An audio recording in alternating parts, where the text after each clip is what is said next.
మాట్లాడుతున్నప్పుడు కాంగ్రెస్ పార్టీ హైడ్రాకి సంబంధించిన కూల్చివేతలు స్వాగతించారు. మూసీ ప్రక్షాళన అంశం వచ్చింది. మూసీ ప్రక్షాళన సంబంధించి సర్వే జరుగుతుంది.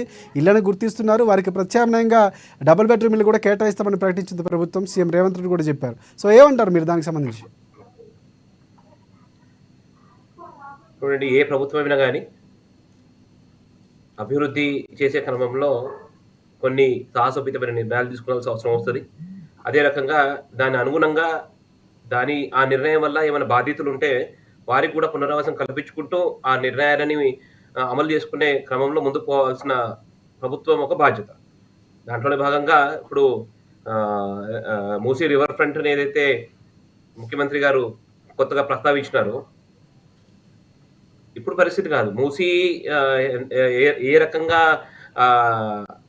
అతిక్రమణకు గురి అయింది అంటే, ఒకప్పుడు మనందరికి తెలిసిన విషయమే.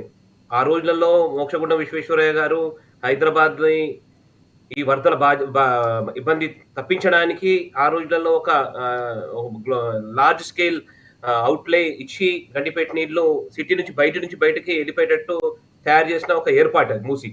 కానీ రాను రాను రాను ఏ రకంగా అయితే అటు చాదరఘాట్ నుంచి మొదలుకొని వరుసగా ఉప్పల వరకు భూ కబ్జాలు జరిగి దాదాపు ఈ చివరి నుంచి ఆ చివరి వరకు, అంటే పురాణాపూల్ యాక్చువల్ సైజ్ ఎంత ఉందో అంత లెంత్ ఉన్న మూసి రాను రాను షింక్ అయిపోయి ఒక వైపు అయితే షాదర్ఘాట్ దగ్గర అయితే అడ్డగోలుగా ఎవరు పడితే ఆడు కట్టుకున్నారు.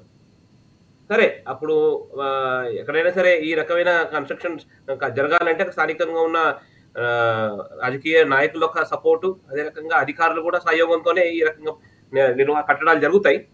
సరే, ఇప్పటికైనా ముఖ్యమంత్రి గారు ఏదైతే మూసీ ప్రక్షాళన నిమిత్తం ఏదైతే నిర్ణయాలు తీసుకున్నారో స్వాగతించాల్సిన విషయం.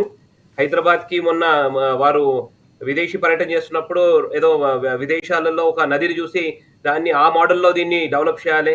అదే రకంగా ఇంతకుముందు టీఆర్ఎస్ ప్రభుత్వం కూడా నాకు తెలిసి ప్రేమ్ సింగ్ రాథోడ్ గారు ఎవరో వారు మూసీ రివర్ ఫ్రంట్ కి చైర్మన్ గా చేస్తే దానికి కూడా కొన్ని కోట్ల రూపాయలు కేటాయింపు చేస్తున్నారు. కానీ దౌర్భాగ్యమైన విషయం, ఆ డబ్బులు పుస్తకాల వరకే పరిమితమైన కానీ మూసీ ప్రక్షాళన నిమిత్తం ఏం కూడా ఖర్చు కాలే, ఎటువంటి పనులు కూడా జరగలే.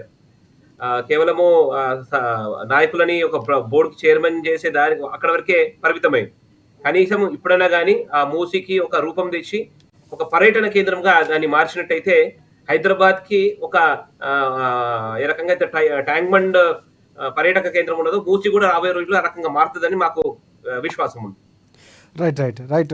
మనకి రాజకీయ విశ్లేషకులు ముఖేష్ గారు ఉన్నారు. ముఖేష్ గారు నమస్తే. ఎస్ ముఖేష్ గారు చెప్పండి. అంటే మీరు చూస్తుంటారు ప్రస్తుతం మొన్న కూడా కొన్ని ప్రశ్నలు సంధించినటువంటి పరిస్థితి కనిపిస్తుంది. మన డిబేట్లో కూడా మాట్లాడుకున్నప్పుడు. సో మూసీ ప్రక్షాళన అనేది దాదాపుగా నాకు తెలిసినంత వరకు చంద్రబాబు గారు హయాంలో వచ్చింది అనుకుంటా. సో అప్పటి నుంచి ప్రభుత్వాలు మారుతున్నాయి.